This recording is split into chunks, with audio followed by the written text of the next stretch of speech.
themselves in a round. Frozen.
The double swing. Frozen lands the headshot again. 2 for him on the round. And then whenever he has gotten in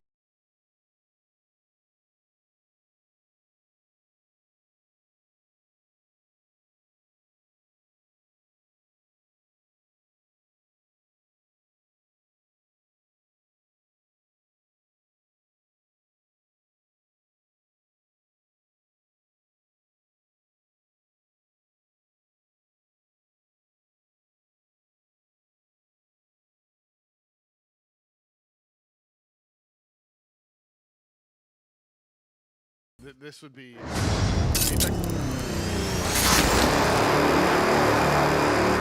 he's in the back line. He finds the first line. The first set of games have already finished, and now we'll be drawing the next match to see who will be playing up against who, and to discuss these games, because it's a long day of these crazy best of ones. We got Prof, we got Pim, and you're done it again, boys. You're like matching straight off Looks the like bat. something I would wear, you know. The biggest insult you can get on a desk. Deja vu. There we go. It's a compliment. And we couldn't afford $650 for the Kevlar like you, so we're just going full eco mode.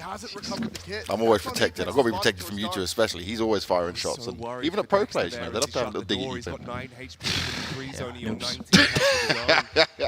Poor Pim. Don't worry, we might not be interviewing any players today, so you're safe, but you've still got to deal with me and Prof, so that's one thing. We're going to take a look at the schedule, though, and show you guys all of the games that are coming up today. When we talk about these games, as ones we're going to be on this A side of things, be looking at the teams that have all won their opening games. Then down on the B stream, it's the ones that have not won one yet. Some teams in there, though, desperately do need a win, considering what we expected. The madness has already started on day one, Prof, and I guess we should just probably start with looking at poor G2. Yeah, I mean, G2 being in the loser game after the Anonymo matchup that they get in the first round, no one expected this. No one. I expected a couple of upsets. Some of these teams are kind of in a similar position. I know maybe I don't know. Heat is number 20 in the world, and Sinner's number 40, but these teams are close. You can see things going any way, but you don't see a G2 Anonymo like upset coming in the first round. That was a big surprise, especially the way it happened. You know, you go into overtime, you think, okay, G2 they saved themselves from that one, and then Anonymo were the better team. I felt like in that game, specifically talking. Innocent having a great showing, and G2, I guess we can allow ourselves to be a little bit critical. It's a best of one veto. You're going against Anonymo, and the one map I feel you don't want to play against them would be a map like Mirage, but it comes with a two-side story, right? Because I also respect G2 for being like, yeah, we're the better team. We like to play Mirage, so let's do it. We should win anyway, but maybe you should limit your risks just a little bit in the first game of a major qualifier. If anything, they get to Sangal in the second round, and if that's not a bounce back, then I don't know. Then we should really be concerned. Them also playing without one of their players, playing Deuce as a coach, 30-year-old. I don't know when is the last time he had an official game, but going back to like the old Space Soldiers days, and Source in the German scene, the Maniac informed me about this. So I used to play against him all the time. Yeah? Was he good? Nope. Were you good? No, I was like 14 years of age, but we were equally good back then. So. Okay, but I mean, yeah, that's a bounce back game. That is it's not a given. I guess no game is a given here at the RMR, but that is a game where they really need to pick up that win and get back towards the qualifying for the major. Yeah, it just wouldn't be good enough, right? Now, another game I want to touch on is NIP going up against Bad News Eagles. I'm a big fan of the Bad News Eagles guys from following them throughout the qualifier, and they actually had to get here in the first place. They're going up against this NIP that's the new style NIP coming in, and we saw old Esatag on the AWP. Yeah, it's a team that actually excites me a little bit, especially. Yeah, you said you're excited about NIP now? Excited, yeah. Oh my god. Bad News Bears or NIP? NIP excites me. The other team is kind of cool too. They have a lot of support, in the community, and as you said, throughout the online qualifiers, they've done a good job at promoting themselves and play some decent Counter-Strike. But when I look towards, the major and who I expect to be there, then NIP excites me in the sense that bringing in Brolan makes that team, on paper at least, much better. And we kind of forget about how well they've been playing despite all these circumstances that is going on, right? You bring in Device, you pay, I don't know how much money for him, rumored up to $1 million, and he hasn't really played for you. You then bring in Fusi, right, as an academy player who's doing a decent job, but under all these rough circumstances, NIP has actually been very consistent. Now you take out Fusi, you bring in Brolan, this team should be exciting. And in the first game, Brolan on screen, he had a very good show. Yeah, perfect debut. You can't ask for more. 16-8 against Endpoint. A very interesting decision for Endpoint to go towards Ancient, which seems like, if you think about Ancient, it's NIP and it's Astralis, and both of these teams got to play Ancient, which I feel like that was kind of a crazy thing. On the other side, Juan Flatero delivering.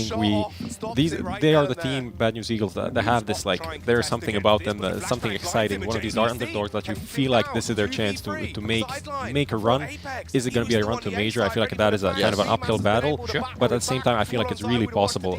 And when we get upsets in the first round, that sets you on a nice trajectory to kind of maybe have a run like Force did in the first RMR, and not really have to face all of the best teams, but still go through. I'm going to say, because I don't normally give out my thoughts, I'll let you guys do this side of things. I do think Bad News Eagles is going to make it to the major. I think they'll be our one sliding their way through. Hopefully they can do it in Star. But you were mentioning Brolan, right? Obviously on Fnatic, he was not comfortable. He did not like what was going on with that project. You could see we were not seeing the high heights of him. I love the fact he came into this, and you could see he was like, I'm back, I'm doing it the way I want to do it, and he just felt like the old Brolan we've been asking for so long. It must be nice, right? Because he left a team that was a hot mess in Fnatic, and he's coming into a team that at least have the ability to be stable. You have a core of Hampus, Res, and then of course you have Plopsky as well lurking out there. Esatag, we kind of didn't know, in the rare case that there was a chance for Device to come back, then maybe Plopsky or Esatag would have been out of the squad. But I think the core and the essence of NIP is very strong. Hampus is, to me, a severely underrated in-game leader. Res is a good rifle player, maybe a bit too inconsistent for many, but the core of NIP is actually strong. Yeah, I mean, the roster management has been rough, but at the same time they're making the most of it. putting on all of these academy players, they, as themselves, the players haven't really delivered, but the team has. So that is props to NIP for managing that. Now with the Brolan signing, another bombastic signing, like he is the best Swedish player. I think that is clear. Campus now in the last year has been stepping up, also being an in-game leader, so that kind of quantifies in a different way. But getting Brolan on NIP, that is the way to being the best Swedish team. Like you want the best Swedish player on the best Swedish team. Do they excite you? If they had Device back, I'd be super excited. Okay. Now they're a team that I feel like are always going to do good. They're going to do better, of course, with Brolan, even though the opping situation is kind of weird. But I don't know. I'm not excited of them because I feel like the Device thing or a different opper, like a real opper, is what they need to be a title contender. To take on the best teams, right? They need to have a dedicated AWPer that's going to be able to flourish in that level for sure. But we'll have to see how it goes for them. We're then going to look at Copenhagen Flames taking on Sinners in this one. Now, Flames, last time around when it came to the major, had that like dream run. Everyone was very hyped up about them. And then I didn't see them again. What happened? Where did they disappear? You're in Denmark. Did you see them traveling around on your bike or something? Were they on the side of the road? I think people underestimate what they went through in terms of contract negotiations. Not knowing where you're supposed to play in the future is a rough one. As you said, Copenhagen Flames during the major half a year ago, they surprised everyone. They probably should have beaten NIP. They probably should have been in the playoff, and that in itself would have been a massive result for these guys. Then all these rumors, all these roster speculations came in. Would Cloud9 buy them? Would someone else buy them? Would Copenhagen Flames find enough founding to keep them? Would Roy perhaps go to Liquid? There was all these rumors, and I think Roy to Liquid. That was a rumor as well really? in Denmark. Yeah, apparently, who knows? They reached out, right, and at least was interested in Roy, and for good reason. He's a great player, but I think it's tough for a team to stay focused, and I think especially for a very inexperienced team with a lot of young guys, when all those circumstances all of a sudden ramp up, then for Copenhagen Flames there was just too much to handle. Yeah, I mean, even nowadays, all the coaching situation, Pita left, trying to figure out all of these things while negotiating, and then negotiations not going through, especially if it was, one person asking for more, and because of that, the whole deal falling apart. I feel like the chemistry within the team can be very destabilized, but they have managed to bounce back slightly, but sure. Can we just quickly talk about that? Peter leaving Copenhagen Flames to go to Dignitas. Like from the outside perspective, obviously I don't know the synergy within the team, right? But you're Peter, you did a good job in Copenhagen Flames. You have a team who always made the major at a playoff, and then you go to Dignitas. With all the respect, Jim, qualifying for a major would be a massive result that no one expected. It's like you're taking a step down just to be together with your friends. And as a coach, we always criticize the players for doing moves like that. I think here's a case where a coach, maybe not, he can come out and explain, right? And maybe he has already done so. But from the outside perspective, it seems a bit weird that you wouldn't continue to work with such a talented squad. Yeah, it was an odd move to say the least, right? But then we come on to Sinners, who at times, we go back to like Pro League, for example, we start to get excited about these guys. So there's some opportunities with it. Then some changes come through. We look at like, okay, they're not kind of the same team anymore, performing the same way. But they did start up and open their game up against Heat, and personally, I had a Heat favored in that one. I mean, they're a team that, as you said, back when they still had Oscar, they had some promise. There was like, I felt like if they touched maybe the top 20 somewhere in the rankings, didn't really stick around there. But now Oscar left, which is a cold discussion in its own. Why? How? What's going on with that guy? Considering this was the best project he's been on for quite some time. He's now in the wilderness with that crazy ex-Flusha project. But yeah, Forsey coming in, and then he's stepping up and he's actually delivering as a decent replacement. But Neofrag here, he's the player that they managed to retain, and he is the next star from the Czech-Slovak region for sure. I agree. He's the one guy that excites me a lot. You look at him play, you see the way he conducts himself in the game. He's clearly a star player, and I think there's more in him as well. I don't think we've seen the best from him. Give him more experience and maybe give him a team that is slightly better, or allow these guys to grow together, and then he gets an even more significant role. I agree. Sinners is an interesting prospect and one of the teams I have, just about making it or not. That's going to be a very close call for them. Now coming on to Astralis taking on Ents, and at least, I don't know, for you, Pimp, I know you have different opinions on this Astralis roster, but this is certainly one I would get excited about, right? This is looking better. Yeah, the roster of Astralis is more exciting than it was with Yuki, no doubt. Farley coming in, I'm not necessarily sure it's an upgrade, but we saw Yuki for 6 months do absolutely nothing, right? So now Farley has 6 months to not do nothing. I guess that's the bar set very low. I expect him to do better. First game was well played by Farley. First game was super well played by Astralis. You saw the guys that you wanted to frag out in Blame F and Farley do well, and then they managed to win a game on Ancient without even getting close to it, with Config not being on the server. I think that's a very positive sign and a very healthy sign sign for Astralis. Yeah, that's weird because Config is kind of there. I mean, in this match he probably wasn't that needed, but in the game against ENCE, I think he's definitely going to be needed. Sure. That you can't really win without Config. That is, I think this has become what Astralis are, which is kind of weird. And that's why it's a positive thing, because that's what they did, right? In this game specifically. But that's why BlameF dropped a 1.91 rating, which is that is kind of big. That's kind of he made up for it. He made up for it. He was like, yeah, Config, you can sit this one out. But yeah, I think just that is a factor for me. It's always looking towards Config and can he open up these rounds? Can he be a nuisance on Ancient, like doing his plays, coming into CT spawn? That is what he does best. About the hopping change, like we didn't really see much from Farley. We saw a bit more in terms of, we saw a few highlight moments, we saw a bit more activity, but it still feels like the system that they have for the Opper is very constricting, or at least from what the players have been performing, what they've been doing as Oppers in this team. But that makes sense in the way that this team is all about BlameF and all about Config. It would be nice if you had an AWP player in Denmark who could come in and maybe demand more respect, demand more space on the team, right? But there's no such AWP player right now in Denmark. There's no one outside of Device who had that, I guess, a dignity and skill level to come into a team like Astralis and demand more. So as long as he can perform okay, given the circumstances he's in, I think that's a step up from Yuki, from Lucky. Lucky, sorry. I mean, they're both very uninspiring Danish players that are Oppers. Good used to be good. Good that you didn't say pimp, so that would also be a one deck. You think I'd do better than those similar guys? Category, I think. I think you could do. I believe in you. I do want to touch on ENCE a little bit though, boys. We talked about this the other day, and Pimp was very confident that he could play on a pro level if he wanted to. Yeah, we're not going to see that again. We don't want to see that. We'll give him 6 months maybe and just stick to streaming, stick to being with us here on the desk. ENCE though, right now. This is making this matchup hella exciting. I actually put ENCE as the favourites in this just because of how well they did, right, going up to the grand final. Okay, it was only a 3-1 scoreline against FaZe, but this is the first time for a long time we've seen an ENCE go, okay, they've got something to work with here. You know what ENCE got? They got a lot of firepower. Oh, here we go, of course. The classic. Bringing in Madden to this team is a great signing. I didn't think it made enough headlines, when it happened. I thought to myself, that makes an awful lot of sense. He was doing a good job in FPX. Always liked him as a player. He's very aggressive, and he reminds me a bit of Config in a way, when he's on. He can take over the server, and he can sort of like dictate the game and dictate the pace. So to see ENCE win Pro League, first and foremost, and get into the final right there was very impressive. And I expect him to do well here as well. This is the easier group, so ENCE not qualifying for the major. That'd be a disaster. Yeah, I mean, the Madden signing to me almost didn't make sense role-wise because they're taking out Dodo, who was the passive player, the clutch player, and they're putting in Madden, who's either an entry or a second entry. He's an aggressive guy. So that was like, oh, how's the reshuffle going to happen? And to accommodate for that, everyone had to take like a couple of steps back and on different maps. And this is something that ENCE do quite well. Like they don't really have one guy playing all of the star roles on all of the maps, right? It's kind of mixed out and depending on the side, CTT. So I think it's just a really cool thing that they're not really reliant on just one player to deliver all the time. Although Hades as the Opper needs to be a consistent force, right? Well, let's start our pre-match for the opening game and let's bring on the players.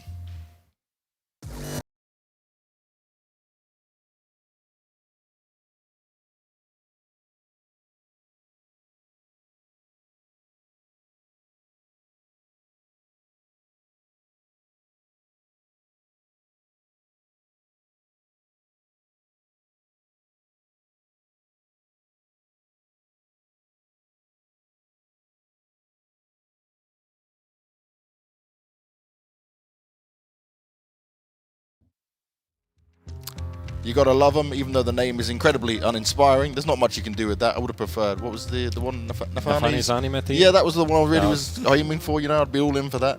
But these guys are still doing the damage. They are still clear favourites, and they definitely should be making it to the major. And all in all, right, for the young squad, they're still in this point where we're yet to see them do well when it comes to these big playoff performances. Yeah, but thankfully they're not there yet. The games that they have in front of them. Thankfully, you're so kind. I mean, it just is. I mean, it's not trouble for them at this point and in this match that they don't perform in the playoffs. That is 3-4 weeks away from now. Sure. For now, their focus is just doing what they do best, being this very procedural, safe team that just destroys you individually and tactically.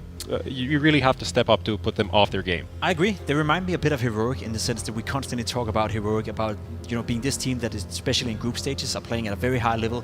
When it gets to the big stage, maybe they miss a couple of those extra percentages that they had during the online era. The same for these guys. We keep saying they're not playing well on big stages. Well, they get there quite often, right? They almost always qualify for the playoff, and they almost make it competitive. But it's like they lack those extra 5-10% they had when they were the best team in the world online. And I guess that's what we hold them up to, right? We had Heroic, we had these guys in players being probably the two best teams. I'm almost going to take my mouthful here and say ever play Counter-Strike, in the sense that online Counter-Strike in that era, they dominated everyone. They were so good. It was so clean. It was so on point. Crisp, yeah. That's the thing. Like, that kind of Counter-Strike doesn't really exist now. Exactly. I feel like there's a lot of more mistakes, a lot more pressure on big stages, and we just won't probably ever have that kind of a clean Counter-Strike ever. I agree. No, we may not. But we're going on to our next team here, who's already managed to take down G2, but can they take down players? It's Anonymo.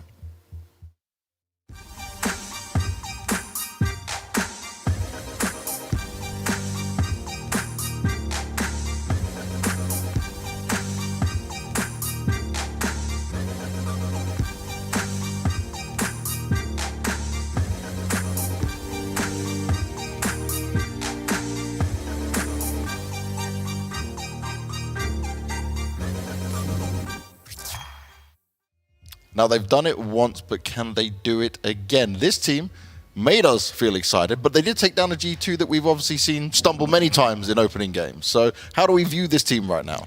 I mean, they're a team that shouldn't be beating G2 for sure. Currently ranked 69th in the world. Polish, kind of I don't want to say ragtag, that kind of maybe sounds disrespectful, but it's not like they have all of the best Polish talent put together and now this is like a Polish super team that is going to finally get them back on the major. It's a combination of players that's been around, some new players, some old players, and we just saw Innocent, and we saw in the game against G2 also dominating, who's been to majors 3 times already, depending on how you look at it, with 3 different teams, and this is like his fourth attempt to do so. He's been around forever. I feel like he started out playing CSGO the same time I started out playing CSGO. Yeah. And he's been there from the start. He's been there from the get-go, and he's never had a big career, right? He was never one of the guys you mentioned when VP back in the old days, needed a new player. It was always Mihu, it was always someone else. But he stuck around, and he did a good job in the first map against G2. They're not allowed to play Mirage. Thank God for that in this one. It makes sense. So we get onto Overpass, and players in Overpass, we talked about them during the online era. We talked about them, playing the picture-perfect Counter-Strike. Overpass was one of those maps where I felt like, okay, they're just the best in the world on that. It's been a while, but they're still at a very high level. So for Anonymo to make this game even competitive, they need to play well, and they need to do the exact same thing as they did against G2, which is play with confidence and play freely. And that's what it's all about, right? They need to have this kind of shock factor to players and upset what players love to do. You guys are talking about their like very thought-out style, not taking these risks and stuff. Some of this fight's going to have to be taken to them in a big way. But still, right, even when we're looking at some good firepower here, as you guys love to say, the players lineup do have it from start to finish. I still say over them. Yeah, of course. Like they are a team that relies on their individuals and backs them in these moments, in just the way they take map control and the way that they do everything on the map. And Hobbit on Overpass is like a key point, just kind of an X factor and opener of the rounds alongside Exile. Yeah, they have a lot of firepower. All of these players, except maybe you could think of towards Insters, and maybe he's not the guy that you remember any like superstar moments from, but he is the guy that kind of sets up everyone else and makes the space for Shiro to have those like easy 2Ks with the up. Now we're going to have to get into the game real quick, but what I first want to do is show a quote as well that you picked out here from HLTV. Of course you picked out from HLTV, right? And it says, "It's an amazing feeling that I'm really proud of the boys. For some of them it's the first international event, so it's wonderful that they kept cool. But we cannot get over our heads. It's only a 1-0. We beat the favorites, yes, but it'll mean nothing if we don't qualify." Yeah. I love that attitude. I just want to say, lost 8 out of 9 games going into the game against G2. They lost to 0-0 Prospects, so the academy team of 0-0 Nation. They lost to them, and even in this interview they say like, we're losing to academy teams. We needed to take a break. Took 5 days off. Played World of Warcraft, and now they beat G2. So. Let's go. You're telling me World of Warcraft means success in Counter-Strike. I guess that's the way it goes. We need to get into the game. We need to keep this moving. Let's see how players versus Anonymo is going to go down with Scrawny and Launders. Yes, that's right. I'm wearing someone's jacket. I'm sorry. Thank you, Prof, or thank you, Pimp. I'm not exactly sure which one it is, but I really appreciate it. It's a little cold in here. We're about to play Overpass. We're about to play Overpass, man. I guess time off in World of Warcraft. That's how Anonymo pull off a G2 upset. If you were a World of Warcraft race, which one would it be? I don't know. Orcs? Or you seem very uncertain. Do you not know your Azeroth races? I played like Warcraft 3, but that's it. I played Dota. God. I played Okay. Dota. I've never played World of Warcraft. Yeah, that's why I don't smell as bad as you. Well, we'll let it slide. All right. We'll let it slide. We'll jump into this. We all play Counter-Strike. That's why we're what's here. yours? Human? Definitely a gnome. That's a race? Yeah. In World of Warcraft? Yeah. I can see it. You can see it? So can I. Yeah. Anonymo and players, locking horns in a best of one. There is no world in my mind that players don't qualify for the Antwerp Major. I want to get that off my chest very early. And to not see them as legends would also feel just wrong. They very quickly take down Innocent, press up versus this A site, waste no time sprinting in, and you know what? We've got Anonymo wasting no time rotating over either. But that bomb plant still secured for the T side. No flank coming through on Connector. It's just going to have to be a real strong arm of a retake coming out from Dumpster and from back. The flash goes over. Hobbit's going to knock down Demho. And looking for a bit more. He's really locked into this spot, but he's doing a really good job of at least cutting off a little bit of time. Finally dies. Still plenty of time for that defuse, seeing as Oscarish does currently hold on to that kit. But there's this long-range fight that could be the problem. Veggie, dude, 2 headshots. Shiro's looking for the clutch in the 1v3, goes for the diffuser, and they've got it. If he did. That's sick. Yeah, they could have won. What a retake. Veggie. Very nutritious round from Veggie. Love that. Fibrous. And now they're in the green. Okay, dude. It's 1 round in, bro. Very clean 3K. Players, They suck, man. Yeah. Oh, we weren't going to say that? What were we going to say? not that. Dude, good. I was happy to see players owning earlier. Yeah, good part of their best of ones is they're going to bring it to a hard map like Overpass. But that one was not supposed to work out. You know, that's some say the ideal pistol run. You get 1 spotting A and then 4 B. But then if that A guy dies, you know, all the rotators coming in from the most boring spots. Jump up and bank. And players probably thought, oh, this is over. It was supposed to be easy. Then they got Vegeta. Flash into the site. Axile gonna try to lock in onto the barrels player who was just hoping to hide. Okay. Okay, that felt like they were on an eco, the way how scared they were. Okay. Yeah. Listen, we saw a very nice retake from Anonymo, but the solution to dealing with retakes is make sure everybody's dead before the bomb gets planted. Oh my god, he saw his head jumping up. Oh my god, he could literally see him. Yeah, I feel like somebody just called it off his screen. Yeah. Like, brother, open your eyes. Axile peeks out from water. They can hard swing him. I mean, they know he's here. They could. They could. have a kit. Oh, they're worried about getting A little nervous, huh? scouted. Seeing as that one player was able to get into heaven, for all they know, he's right there. So this time, looks like players, 2 successful entries on 2 separate rounds. This time, they hold on. Shiro gonna ice out those last 2 frags, and the force buy works wonderfully for players. Shiro is an animal. He was owning on the op in their earlier Overpass match. It was really great to see. You know, Poland has always just been such an anomaly to me because so many players, but just no teams. Kind of like Finland a little bit, you know? Sure. Like really hard to get one team together that just owns for a long time. It's happened once or twice with Virtus Pro or like Ents or whatever, but AGO for a little while. yeah, but just so many players floating around. And Innocent was definitely at the top of that list. Scuffed flash.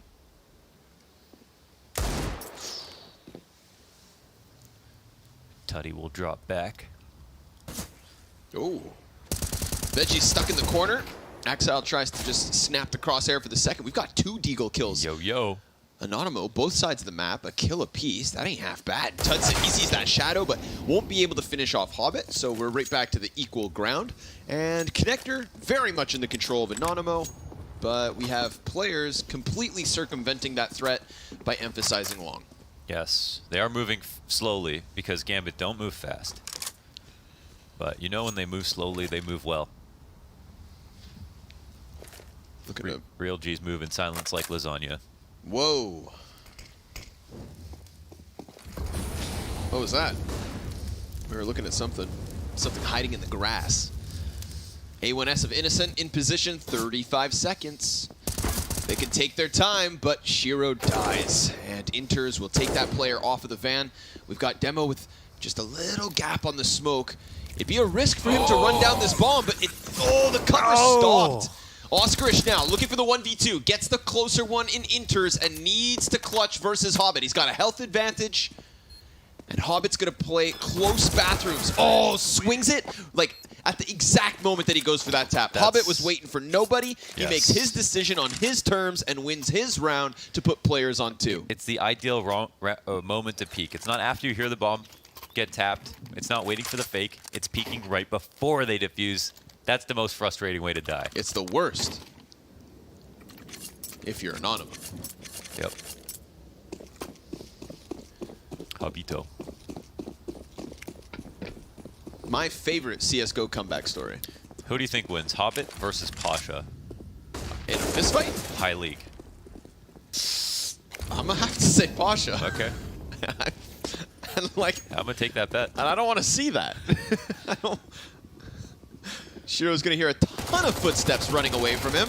They're trying to flee, and Shiro's having none of it. 2 bodies gobbled up by the MAC-10. That is money. Money, money. You ever been to none of it? No, I haven't, actually. Would you go? I would definitely go. Because see, you would snowshoe and cross-country ski. And go see the Northern Lights. None of it, of course, a territory in Canada. Yeah. For those of you who don't Allegedly. know, Most people haven't been there, so. who don't know your Canadian geography. Yeah. What's your favorite province? Quebec. Okay. Boring.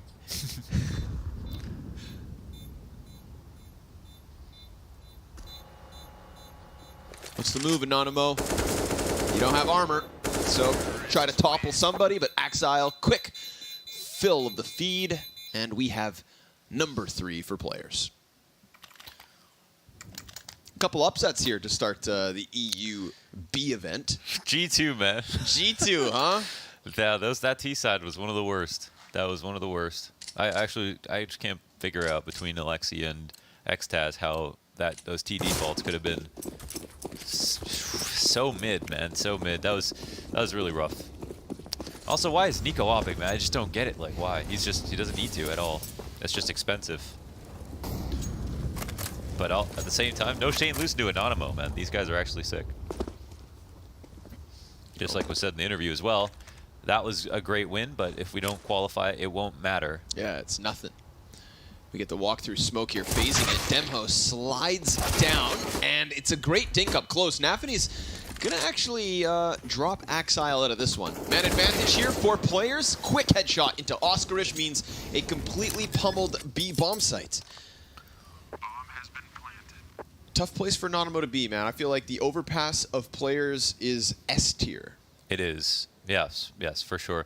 I think when we kind of, not unsung hero because Axel is insane along with Shiro on this map as he's with both maps, but the way that Axel entries B, I think, is the absolute perfect way to do it, and I think he has the aim to complement it. Like, you could look at all the same directions as him, but it won't look as good unless you're Axel.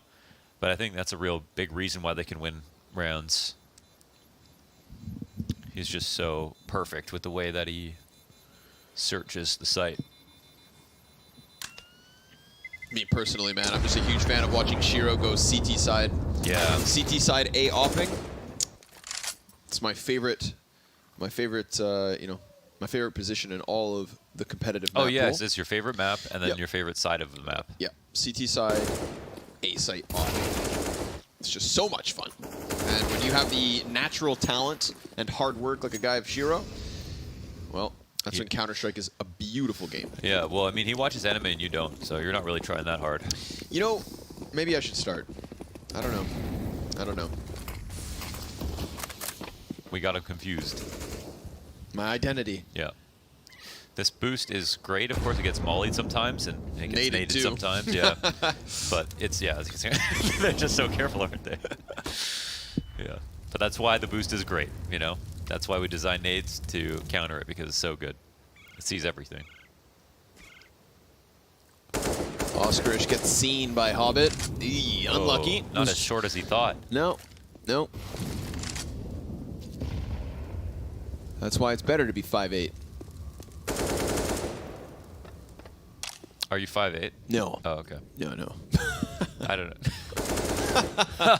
Of course not. 50 health to A1S, still sitting in upper bathrooms as the connector door swings out. B site, clear for the taking. Go ahead. Grab it. It's yours for free. You just walk in. Simple as that. Hold W. You're talking to players, you know that? Yeah. Yeah, okay. Just sanity check. Hobbit, nice lurk here. Had to do absolutely nothing. See, Innocent took my advice, held W, cost him his life. Right. Yeah, luckily you respawn, you know. Hobbit looking to hang on, but Veggie's going to hit the Deagle headshot, so that's, of course, the A1S picked up off Innocent and the bonus AK. Bonus. I'll try to hold on to those. Do you anticipate players dropping a map or a match versus anybody in this group? Or? I was kind of looking like the first map just to see where they're at. After I saw that, I feel a resounding sense of confidence, I feel like, amongst everyone, just because it was so clean. Yeah. So I personally, at this point, have full faith for players to just have like a really clean, kind of like first team through run. It is an easier RMR, but there are less spots as well. Yes, only 3 legend spots. Yeah, and also, of course, G2 losing. It's not that G2 will continue to lose. That's the weird part, of course. You know, G2 will probably get better. It's just going to make it very difficult and complicated for some of the other teams. I actually feel bad for Anonymo. They beat G2, and then they had to play against players. Yeah, this could very well be a bit of a reality check, we'll say. This is the pretty fast T side for one of the slowest playing T side teams on Earth. Yeah, I feel like players very confident in themselves right now. The nades are absolutely perfect so far. Everything is in order. I feel like if you have OCD, players are your favorite team. Just not messy at all. It's pretty satisfying to watch. It is. And you know, they're the kind of team, they throw like one nade, and you're like, I know they thought about this nade a lot. Like, I can just copy it. You don't really have to double check it. You know, no one's making anything up. Yep. You're like, this is probably the nade that covers options that I'm not even thinking about right now. Players with intent in all of their moves. They go for the airstrike on the jump up, but there's nobody there. The defense instead on this B site is 2 players pressed closely to the monster, and Oscarish. Man, he's got a little bit of support to. Yeah, he's got one outside of the bathrooms, but it's not the opera in the bathroom. So, Ooh, he's coming back. Shiro could just catch him here, but looks like Tudson's going to escape. But don't forget about Hobbit. He's already finding contact. Long A just got ahead of that corner. The opera looking to peek into it. But they kind of lost track of him. They think he's in the close cubby, and that's actually Hobbit's chance to just jump out and escape. Just the finest timings. You know, Hobbit's just making him nervous. Okay, well, actually good from Anonymo to go for this flank. They still have to worry because, you know, of course, this team defaults for a long time. Ah, man, it's actually really tricky. Of course, we see them going back towards long. You know, this might work out in favor of Anonymo because they're kind of walking into the setup, but the flash, it doesn't go far enough. Not the best, and not going to pick up that duel. Yeah, and they're scared to trade it back because they know an opera is over in the site. So maybe just pushing up through bathrooms instead, trying to take that attention off. And sure enough, Tudson, he is holding this, but CT's, oh man, Tudson forgot to click. He's letting him get close now. Dangerously close. In fact, Axile will find him in the open. Now Shiro's going to come out from long, finishes off Hobbit's frag. Oscarish is going to pressure, nearly lining up players. And imagine if he was able to stop that bomb plant, but instead, it is players with a squeeze on Anonymo. Demho comes in, quick headshot. That's nice, especially knowing that Inters is on low HP playing Van. Veggie making sound as he jumps all around the site. Shiro silently tucked into the dice box. Now he strikes back, 1v2. And he holds, and he holds, and he waits. It's going to come from one of these sides. Shiro piecing together the situation, hits the headshot, and gives players their 6th. Oh, he's such a god in the clutch. He is such a god in the clutch. That was such a nice attempt on the retake. The setup was great. Tudson makes the error there by, first of all, not shooting, which is unfortunately seems like a mechanical mistake, and then allowed players to scale at a moment where they didn't have time to kind of strafe sideways. They kind of had to run forward. So that was the opportunity to kill them. But yeah, you got to appreciate that Anonymo, they go and take back long control right after players left it. So, you know, reclaiming that space was the big move, and it felt like they were going to win that round at that moment. But it was still well handled from players that got themselves out of a tight spot. Barring the pistol, yeah, closest round we've seen so far. Yeah, and that's not like an irregular occurrence, what we just saw. That's kind of how players will win a lot of rounds. So you'll get one big opportunity. If you don't get that shot in, they are going to totally punish you. And that's pretty much what we just saw.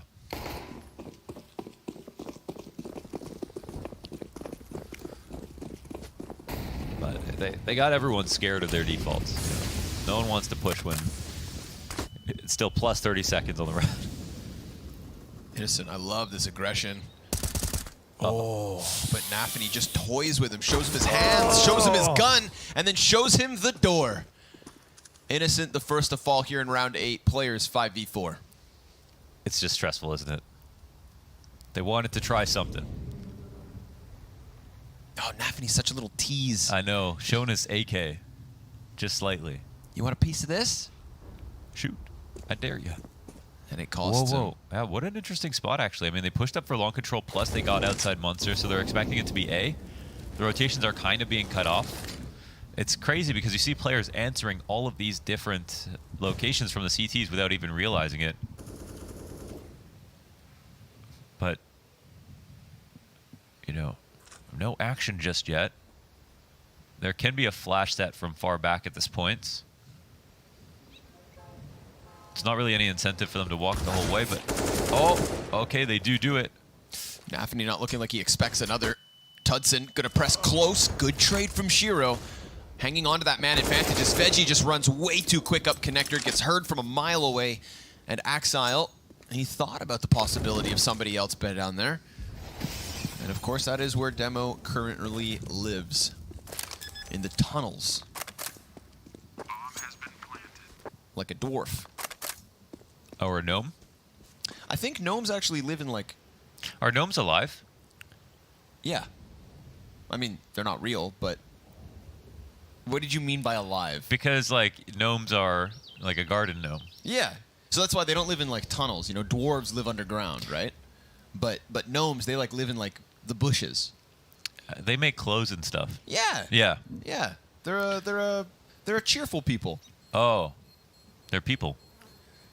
I think they're kind of like fairies. You know, gnomes and fairies, they get along. Do they have wings? No. They're earthbound. I feel like this might be the difference between like a dragon and a wyvern, you know, you got to be careful, but there are small differences that I don't know. Exactly. You're no expert. I just wanted to know if gnomes had wings, that's all. Trades were looking efficient, dude, as they were getting up long. I thought that two-player push was looking really good. Tudson, you saw him catch. I mean, Nafany completely off guard. No, it wasn't good for Shiro with that quick scope. It was good. It was good. Maybe. You know, I almost don't want to be repetitive because it's such a similar situation to what we saw previously. A really strong move from Anonymo in that default to get back some space, and then that same kind of punish from players as they're really careful. Oh, the Deagle betrays him. Inter's running all over. Because like in that spot, they actually naded the second guy even though they didn't see him. So they were anticipating some kind of two-rifle setup in that position. Ooh, look again. Oh, my. Hobbit. Speaking of dwarves and gnomes. And it's like all the good things you could say about Gambit. And then they only had headshots. Yeah. Right away.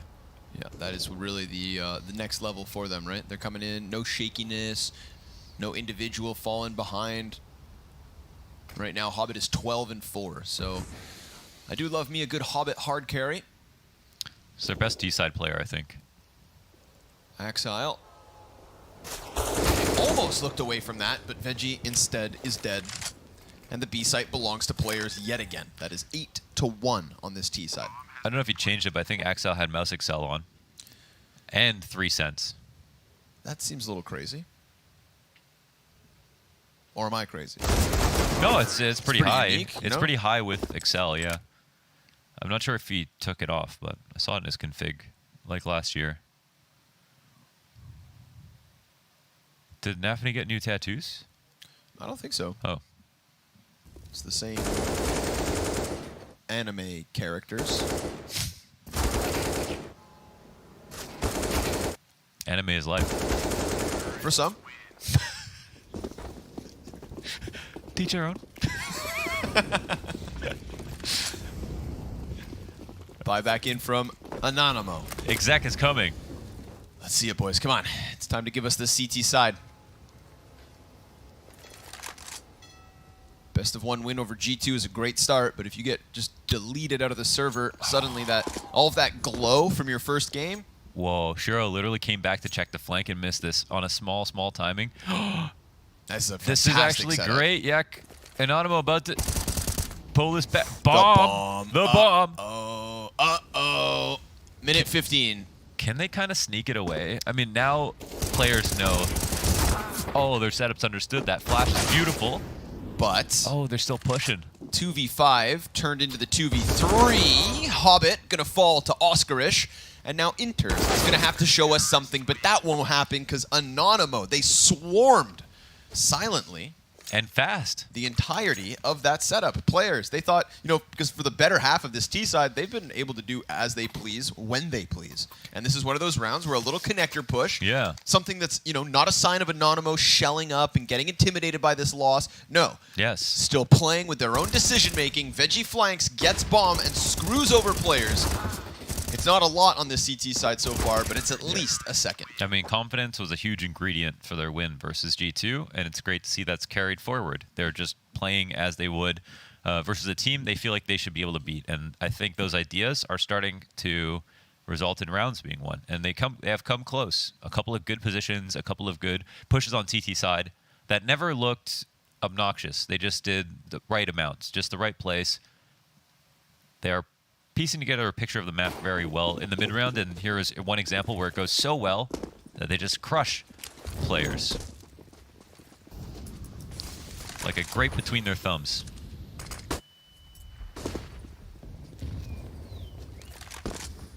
Quick fallback with that flash. Tudson not really wanting to take a chance. Got somebody down in connector, but Nafany. His knees were seen by Tudson. And that's also the connector player on an escape route already into bathrooms. Tudson moves his op onto long, very quickly reposting this cannon. Oh, okay. Hobbit taken out of the sky. On the jump spot. On the jump spot.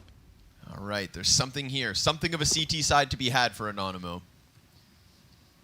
Double man advantage and Inters is sub 70 HP.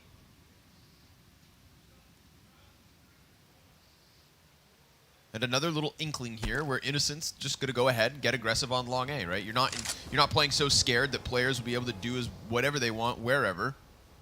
Maybe you find somebody in mid. I believe there's still one top con. Yeah, Inters could get blindsided by this push, and that will really be... Oh, my God, he didn't go. So close. And oh, now- he's going maybe the worst way? Oh, Shadow gives up, but Innocent is Still sharp. works. He's very sharp. And with that, the round win. No doubt in my mind. None whatsoever. You fool. What's so funny? Just the fact that Innocent didn't peak party where he would have, definitely had a much easier job. Yeah. Axel had 0 chance. He was right there, and he decides to come at it from the stairs beneath, giving away what could have been, the call to rush A real quick, and then there's this weird timing where maybe they get it. It's just... They would make that happen. Right? Yeah, they would. I'm laughing because it's such a relief that Innocent got that frag, locked this in for Anonymo, and we're going to get to see more of their CT side. Yes. Let's go. Thank goodness. Man, GAMBIT made so much money on the rounds they won, though. I think before this couple of round streak, I think Shiro had 15K, 15.6K or something, so Oh, damn. still some money to chew through. A dead Hobbit. But he decided to jump. was the last decision he ever made. Thank God you respawn. I'll say it again.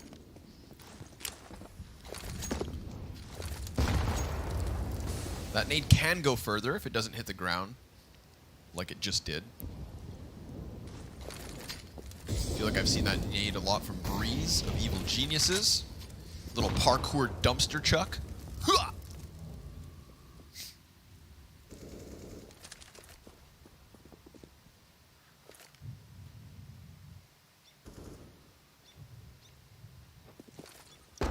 Run Busto. They don't see a Tudson. No Tudson for miles. No, he's all the way back by Banana.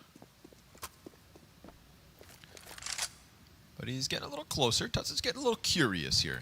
Yeah. Now yeah. How are the rotate? Where's Oscarish actually in all of this?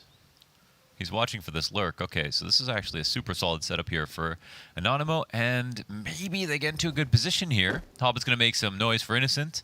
Oh, that's a free execution. He can kind of watch this if he wants to. Oh, there might be two lined up. Oh, the op is there. Saw the shadow. Whoa. Accidental jump. Oh, almost hunted him down. This is a weird one, man. Innocent wants no part of this, but he's not quite sure how much he can get away from. Meanwhile, all this time, we've still got two CTs sitting inside of the B site where the majority of players have always been. Man, they late smoked Monster as well. Beautiful. I don't think Gambit, they have to save, right? Oh my God, they're coming. What? They just run right into that? They get 2 kills onto this B site? Oh, it's going to work. No way. Oh my God, it's going to work. Dude. The bomb plant has to go down. Oh my God. Frag grenade destined for the planter. Inters falls to 33. A man advantage off the back of this. And Shiro doesn't waste any time. He comes in through the short water to try and bolster this side of the site. Tudson jumps out from heaven, has support on Graffiti. His support is now down. A close range op shot and a miss on the second means players just walk through a molly on Monster. The disrespect. They had no choice. I mean, the late smoke down on Monster. There were still 2 there waiting for this play. Innocent finds the first lurker in this situation, and they still win, dude. I can't believe it. I can't believe it. That was actually another great round from Anonymo. That was a great round from Anonymo. The setup was great. All the utility was great. They hunted down the first guy. Players still break out of that spot somehow. 15 seconds, they haven't even got out Monster. That is just wild scenes, man. Somebody call the police. We need to report a robbery. Tudson, nice opening here. Had support above him. Then a little peek into the short water. So again, Anonymo not getting scared, not getting intimidated. Yep. Making solid, fundamental CT decisions, playing actively. Just don't lose to 2 guys running through fire in seconds. Uh-oh. Yeah. Yeah, and again, you know, Innocent. Good idea. Oh, they're watching the flank. Yeah, I feel like they can't stop it though. But you definitely start to see players like way more cautious of these possibilities. Man, these pushes are a little bit, maybe, I don't know. Getting too nuts? Yeah, I mean, it's 2v3 now, so would you like to be left in a room alone with Shiro and Hobbit? I mean, I don't know about you, but I wouldn't. No. And Hobbit's coming back late. There's one here in the pit. Hobbit somehow avoids getting hit there. Hits one in the noggin. Oh Jesus! For a second. What a brave man he is. What a brave man. Hobbit 14 and 7, 30 seconds. No bomb. Flash is just popped here, so now he posts up. You know, Veggie's thinking a second to go this was clear. But he seems to be playing on high alert. Still, if you're Hobbit, you want this first player to be the guy who's on 35 health. He's pushing it a little bit here. Like you know, he could almost just walk out if he doesn't find a fight. Oh. Yep. Okay, he could die before time. Well done, Anonymo. They put it together. 2 kills in that default, and they're bringing ideas every single time. And you know what? One thing is about Gambit. As scary as their defaults are, and you feel like they're everywhere all the time, and you're probably right. They are somehow covering everything at the same time. They're also spread thin. Usually one player is covering, you know, multiple things at once. And all these pushes seem like great ideas, and they're coming up with these opening kills. You know, in spite players losing or winning some of these rounds without getting these opening kills, doesn't mean you should change the early parts of your game. Those have been great. Pretty impressive to actually see how many different types of pushes they put through as well. you know, nobody doubting that Anonymo have to punch upwards if they plan on taking players down a peg. They got, you know, they took a few jabs to start this half, but now, if only they could have started this CT side. I mean, they did actually with the pistol round win. So it was just that quick spree of victories from players that make this seem so much more lopsided. We get to the tail end of the CT side from Anonymo. Got heavy numbers here on this B site. Oscarish going to try to tuck as Demho kills players through the monster. Nice slide by with the A1S. And again, we've got a counter-terrorist behind enemy lines. Veggie working his way through T-spawn. Shiro anticipating this right side monster peak. It is there for the taking. And Axile has to fall back on 20 health. So Shiro decides to get active, swings out, and then the MP9 very quickly answers. And that's a bomb easily in the eyes of Veggie. You gotta kill him. Axile dodging frag grenades, but Oscarish will lock it in, and Inters is nowhere to be found as the rest of his team dies. Anonymo, fine 5. Yeah, another solid one. Sick, man. Very, very good stuff. I think game plan wise, I mean, getting onto overpass can be pretty intimidating. The second half will have its own set of issues, and of course, there's still quite a deficit here. Bit of a canyon between 9 and 5 rounds, but it's that 8-round streak, man. That's really the real caveat of this little bit of. I mean, I don't want to say a little bit. This is actually just a solid ending to this first half. But, yeah. Yeah, you definitely tossed this up a different way, and like there's a few rounds, maybe 2, maybe even 3 rounds that Anonymo were winning, all the way up until the last few seconds. Yep, Hobbit has a 1vx and Shiro has a 1vx. So at least they can feel good about that. But it kind of goes back to what's in the interview. The contents of what happened is great, but if we don't actually qualify, we don't win. It doesn't matter. And I like that mentality because I feel like, we had this conversation during the Americas Minor where it's like close games don't cut it anymore. And RMRs, I mean, there are other tournaments where, money for a lower tier team could be really relevant. But for the RMRs, it really is just about, well, it's also about the money, the stickers, but but that only comes with an actual win, like an actual qualification.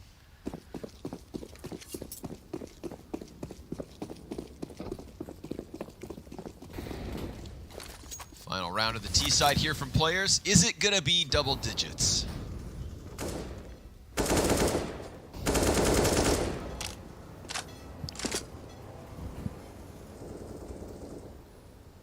Wow, Innocent in stairs alone again.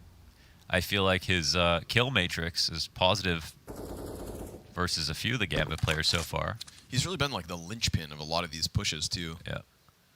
Tudson coming off a very hot 36 kills on Mirage earlier. Could be such a sick pinch. Oh, Tudson, nice shot. Yeah, but he was too close. Look, they have no 8 players. They just killed the op in the front of bathrooms. No 8 players. It's gotta be Innocent to offer us something here. He's got one back turn, sees a second. Axile's gonna kill him. Yep. At least he gets one. There is this additional flank in Veggie. Yeah, they haven't got to the site, actually. No, Veggie could be big. Oh, but he loses the duel to Nafany. And that right there is the open invitation to head down towards this B site. Oscarish going to quickly scramble back through Graffiti, smokes ahead of the short push, which could bode well, but there's nothing stopping Nafany from getting out Monster. Wallbang off the mark. Wow, full respect here from Gambit as they spread out and attempt to just kind of slowly crush the defense. Shadow advantage gives Oscarish a great chance. He also put Nafany into such a compromised spot that Demo comes in from heaven with 2. Listen, I'll say that this is the first round where Gambit looked a little scared. They had A open there for a second. They had B open, but we've seen so many pushes, so many confident moves from Anonymo. I think they actually had respect for their setups to the point that they were slower than they needed to be. They could have actually just taken over both sites really fast. No, I'll give credit where it's due, man. Huge. Not only did we see Innocent, I feel like being like the first lurk in a lot of those, and sometimes in those 3v3, 4v4 type situations, he goes for that kind of solo play, but Veggie more often than not as well was attacking enemies from the back and taking over the connector control in this last round. When the first lurk goes down, it's Veggie who steps in, and he's going to end the half with Oscarish on 10 kills each. A 3-round lead for players. seems okay. The fact that they had 8 rounds in a row would, you know, kind of skew things to Anonymo's favor. That was a really good recovery of a half. Solid recovery. You know, unfortunately for them, it's a best of 1. It's here and now. But we'll see if that was enough. Pistol could be essential. Oh, Axile kills Innocent on the short side, turns it onto Tutson, looking for a little bit more. Oscarish ends him. And remember, Nafany was gushed the moment he peeked around that dice box. We've got 2 CTs stacked on side of Truck. Oscarish will finish off what Tudson started. Veggie insta headshot, and there they go. Taking every single CT out of this bomb site. They just get close enough to kill them all with pistols, and Inters will need to clutch. Or this continuation of a comeback moves forward. Oh. Veggie ends it. Chew on that. Anonymo, if they can 3-0 the start of this T side. It's tied. Exactly. That's sick. Things are getting interesting. Nah, that was legit, man. That was legit. First half comeback, a very nice pistol right there. I'm looking forward to this. I think they obviously still have to work hard for this one, but G2 would probably feel better about their loss if they went on to beat players. Wow. See, guys, it's not just us. Very shocked at how strong they're looking. Especially that HLTV interview that Prof is reading about how they played World of Warcraft for a week. I think I've just been playing the wrong MMOs. Yeah. I can't touch those things. Way too addictive of a personality. Yeah, that's why I didn't play WoW. Yep, same. Never touched it. I didn't realize it was directly tied to my success in CS. I was playing Ragnarok in Lineage. Diablo. Sorry. And Neopets. Excuse me. Something go around. Yeah, I don't Yeah. know. Yeah, sorry. I just It's all good. forgot to press the cough button. Innocent wants to make that money. But all of a sudden, they multiply. Like amoebas. Veggie locked into this fight. He's got support. They're all coming over. Tudson, quick scout headshot. Nicely done. Sees a second. Shoots that guy through the side of the wall. And Inters is done for. That's an 8th. And only 1 round separates Anonymo and players. And only one of these teams is walking out of this match with a 2-0 record. Yeah, but why do you love Gambit on Overpass? Why? Because of the Shiro op CT side, personally. Yeah. And that's not going to start in this one, as there is no AWP for players. But soon it will come. If they win. And then Anonymo will have to handle the full wrath of the player squad.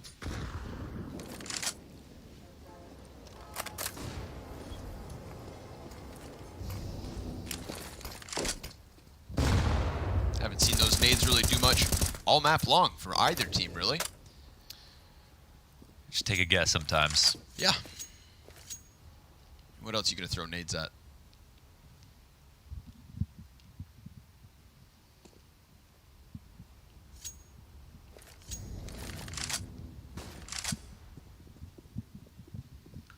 Let's see how well Anonymo work on the T side. We see that players have no intent of pushing anything. And can they actually afford to be this passive? I think they maybe feel uncomfortable just coming in, barely being able to afford the 5 rifles they have. But yeah, this means there's a pretty decent advantage, I think, for the Ts who are oncoming, taking over bathrooms. The rotation starts to come back towards the A sites, and now one gets spotted. 30 seconds, and moves will have to be made. Yeah, late smoke on long. They have to come through this, I think. Oh, the MAC-10 succeeds. It works. And Veggie's right there for another Shiro locked in the corner. Just 2. Oscarish and Innocent versus Hobbit and Inters. And Inters is still pretty far removed from all this. And if he doesn't want to give it up, he's going to have to walk. That's going to be a ton of time shaved off this bomb. Innocent for a moment, locked in that left corner. Starts to move over towards Bank instead, and Oskarish now has to hold this smoke as it fades. Innocent going for this peek behind Dumpster. This could be the end of Inters, who's much more fixated on Oskarish at the moment. This is it. Anonymo, they're going to tie this at 9. They had that A-site stacked, players did. They won with just the MAC-10 running through a smoke with no flash. Unbelievable. Who even told him he was supposed to do that? I don't know. That's wild. This is tied. Look at this. MAC-10 through smoke. Oh, they did have a flash. It didn't blind. Not the guy he fought. Yeah, it didn't blind the guy he fought. I actually don't know where it popped. Right Did above. it? Was that, maybe that was the Molly, actually. I don't think they flashed. Because, like, how could you not flash that part of the site? So that's wild. I mean, I think they felt the time pressure there. The rotations were solid. I think if the MAC-10 doesn't win the duel, they probably lose the round. But we don't see that version of reality. This version of reality has Anonymo looking at a 10th round win, as it is just pistols that separate players from another round loss. Man, that site was stacked too. Yes, but you get diminishing return stacking the A site. There's only so many spots. It's kind of a small site. It's a small site that's really open to utility. Little 5-7 push, grabs an AK-47. That could end up being problematic. Shiro has armor, so does Inters and Exile. We'll see if it gets passed around. For now, it's Oskarish on his lonesome. Slowly pressing up to bathrooms. He's got 2 players close to him. Fires at the one at a distance. He's about to get attacked up close, and that could be the end of him, which is now another gun given to the CT side as they take man advantage. A quick answer from Anonymo as they just run with their breaths held through Monster into B. A very quick scramble from players to try and come and join Shiro, who's had this AK here the entire time. Headshot into Veggie makes it awkward. Hobbit getting caught on the flank, though. That could make things even worse. Tudson, he crouches down 1 versus 3 in a crucial situation here, looking to take the lead, Anonymo, and suddenly he needs to end this. Where have they gotten off to? They're both about to peak, and he can only handle the first one. So players with just pistols rob one back. Always scary, aren't they? Always scary. Wow. Yeah, they pull it back. All those rifle frags. Did everyone have armor even? At least 3 sets, maybe 4. So yeah, at least a little bit of a half buy. Yes, sir. That makes it a bit more 5.7s, reasonable. Eager 2. Yeah, because the AKs get more than 1 kill. Shiro's trade fell back into graffiti. The moment they get that 1 kill outside of Monster, that solo player Monster gives the AK to Shiro, and its impact is felt. And Tudson tapped on that first of 2 players. If he had hit the first one, I think he would have probably figured that clutch out. A good effort. Also, you know, that lurk towards A site as well, right? 2 individuals killed from Anonymo, 1 outside of Monster, 1 just on the edge of bathrooms. They gave these AKs to players. And if you truly plan on pulling off this upset, those are the mistakes you're not going to be able to afford. 5v4, players inside connector, handling this pressure well. Flash sends Innocent recoiling for just a second, and as he comes back around the corner, Inters gets the better of him. 5v3 looking comfortable for the CT side. Exile even wants to peek up towards Party. Look at that. Another instant kill. And players starting to find that comfort zone once more. This was a very honest round, I feel like, between all the duels that got taken. Inter is simply jumping up on top of the barrels, looking for a lurk. Exile doing, an insane job here. I think that's 4 on the round, just from the staircase, all by himself. And yeah, that's just problems on problems. You gotta beat a team, even when they're playing simply. They've just got such strong individuals that winning your duels alone is so difficult. So some very clean but simple kills. Leave it to Exile. 2-round lead for players. Money's been siphoned out of the T's economy. No reinvestment on this. They're going to have to work hard for this win.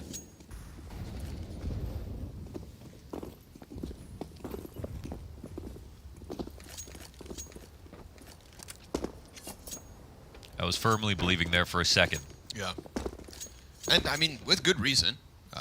Anonymo were offering us a showing. Yeah. Convincing. It's not. It was no Ponzi scheme, Launders. Okay, there's no shame. Yeah.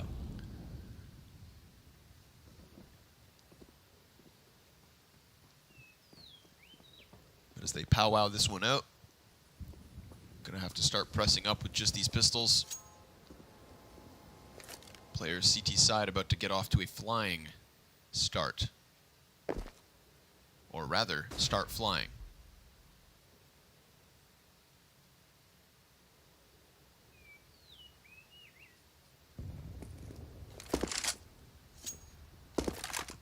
One spotted. They gave him at least this spacing. You know, if players are going to offer them anything, it's pistols are pushing up close. But Shiro, easy first pickup. Axile in anticipation, as they just do as they please here. Every peek going very well for players. Oh my god, even that one. Shiro will not die. 19 and 10. And that's what I was waiting for. The Shiro op play, A-site overpass. Such a difficulty to handle. It is, very much. No one's got the rotations down better than Shiro right now, and he's got such incredible aim that just some of the long angles, like specifically on long, we saw in that first game of the day, headshot through the rock at the end of long. Just, the precision is unmatched. So, and then he's got his best friend Axel in the stairs waiting to support him, or in short bathrooms. It's tough to chew through. Like a bad steak. Ugh. Or a brick. Yeah, I hate that.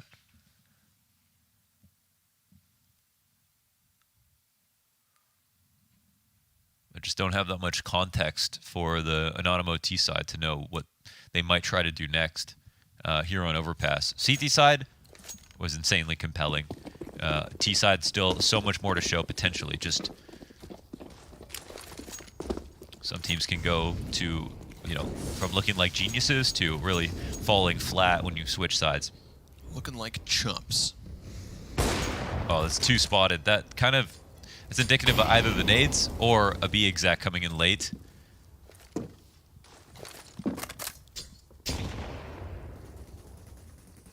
Hobbit feeling adventurous here. They've got short control. It looks like they might, they don't know that two were spotted actually, so it looks like they might continue forward with the full B exec, but they're going into a team that has short control as well as a third player inside the site. False sense of security here for Anonymo. That flashbang, they're going to commit off the back of it. Enters. Uh-oh, he misses the smoke. That could be something to work with. Yeah. To Anonymo's favor. Demo gets the first kill. Shiro's here, though. How do you deal with Shiro on short B? He's doing tons of damage. Misses one of those shots. Inters can't manage more than just the one. And we've got an open door here. In fact, we've got no door. Oscarish, he comes out, gets the back of Hobbit. The Lurker finds that cementing frag that should push Anonymo to double digits. Axile, he's got the frag and the smoke and the kit for the retake. Planter's still on site, locked in this position. Of course, it's being held. Veggie down in the water, first to die. Axile very quickly honing in on the guy who just planted bomb. And oh, nicely done from Demo. Stayed tuck as Veggie died, and then came just the same way Hobbit won that 1v1 from bathrooms. Didn't peek once bomb is tapped, but peeks right before it. Yeah, sure. We get the same thing right there. Before Hobbit can exit with his frag grenade, he's dead. That's such a key smoke that was missed on the site, and Anonymo immediately punish it. They run up the right side, they kill Inters in the back of the site because of it. That's unfortunate because you don't even have to be that precise with it, but he wanted to, you know, line it up. So it was just right. And it bounces back into the water. I don't think they'll have to think too hard about it, but that's a bit of leverage as Anonymo now reach double digits. A lot of contributors on this team, everyone over 10 kills. I mean, that's what it's going to take to beat players.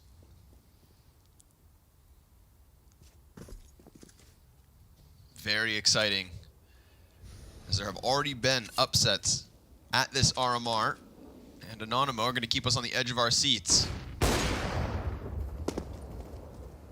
Keeping players on the top of their game. Shiro falls back. Saw something's going on over here. Doesn't want to over-risk it.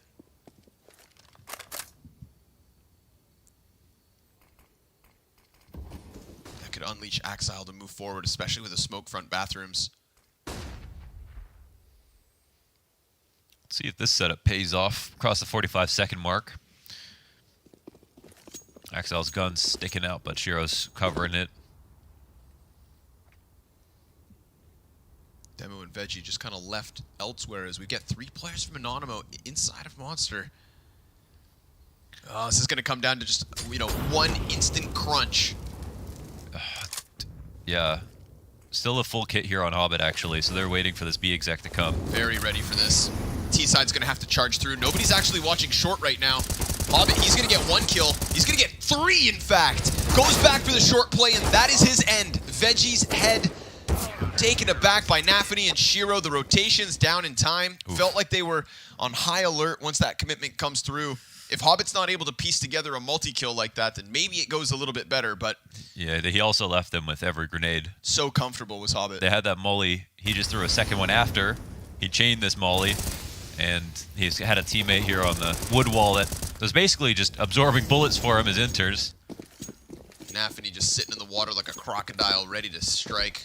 I don't think they got what they wanted to out of that round. They got players to rotate into bathrooms off long, yeah, but no one took a very overt risk on CT side. They were really just chilling. Kind of smartly didn't overreact. Oh, Nafany with the wall bang. Takes one out and stares. If all the rounds for that to happen, this is the one you just kind of, you know, you shrug it off. Anonymo realized that the 13th comes with the 14th. God, every loss versus players must feel just so grating because you can see where, you can see exactly where you lost, but it's always going to feel like that.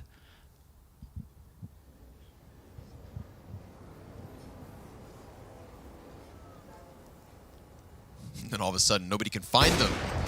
Hobbit, nice off angle with the op, What an and angle. Total shutdown. As they just walk into that B bomb site, walk into their ends, and walk into players' 14th round win.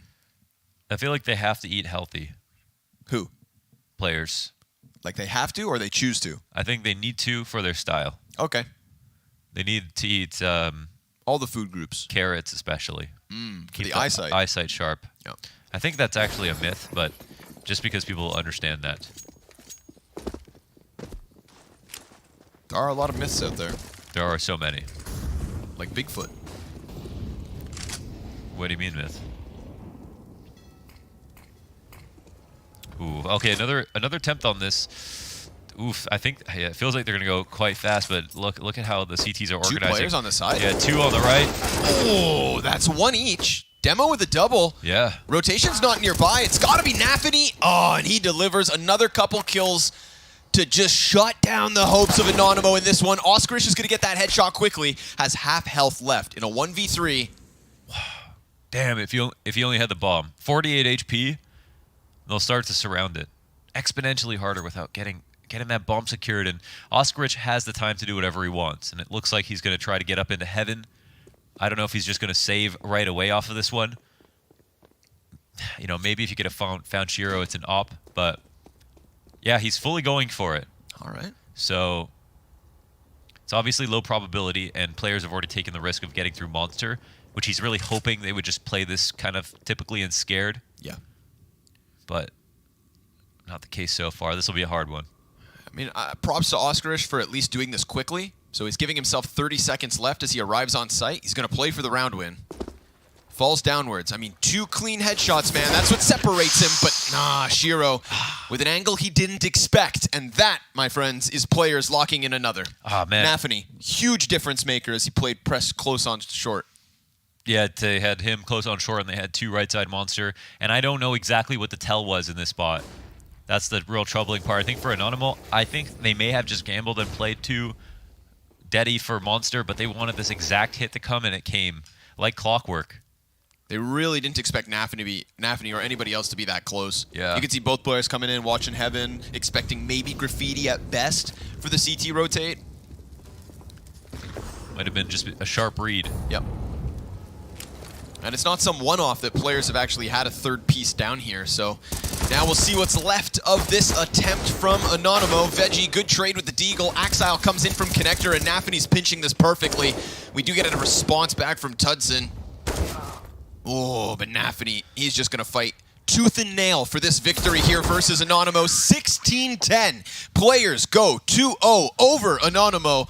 But honestly, an awesome showing from the polls. Yeah, really cool. And of course, in Credit the where it's context due. of the RMR, thinking about their competition, they're probably a bit nervous about playing against Anonymo. They played their own game versus maybe the best team on this side of the RMR. So with that being said, a solid CT side. Ultimately, they still lose by 6 rounds. And even though we saw some excitement out of players, they were kind of comfortably in control at the end. Just some nice notes, I think, to end on. And 2 very hard matches for Anonymo, you know, off of a 1 day of CS. So, in terms of the first day of the RMR and this being their results, no shame in what Anonymo are putting forward so far. Yeah. Not at all. And honestly, like, yeah, we get to the end of this map and it feels like players are much more in control of things. We also have to remember this started with an 8-round spree from players. So with that in mind, Anonymo, it was an uphill battle. It was always going to be an uphill battle once we were 10 rounds deep. They knew that, and they still gave it their damnedest. They didn't lose their identity in their gameplay. Their style looked clean. Yeah. It looked decisive. And you know, some losses are really rough because of the matches you're supposed to win.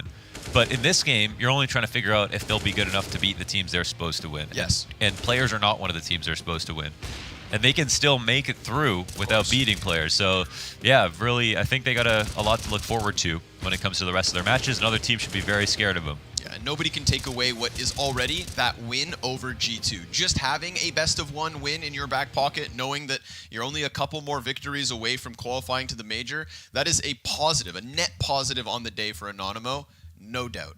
And meanwhile, players, one of the teams that I'd say most people expect to take the cleanest road to legend status. Yes, they do. So here they have it. Final scoreboard of this game, we've got Axile and Hobbit at 21 kills each, and Shiro, his second half, I think really kind of springboarded him forward, dying very rarely on the CT side as well, just omnipresent in the defense, and ultimately a key piece to their victory. But man of the match will be Axile, 3 multi-kill rounds, solid stuff from him, as you come to expect when you're talking about players. Yeah, seriously. And XL, I think, has really recovered its form in a big way. Where there were some spots in 2021 where it just kind of started to dip a bit, and we're wondering if XL was starting to fall off slightly. Don't think that's the case. And they're all so young. There's so many. They're not even. None of them are at their peak yet. There's still so many more years to go before we see what these individuals are really capable of. So it's pretty scary, the level at which they play and the consistency at which they play. 2 real enigmas I think if most people can figure out, you know,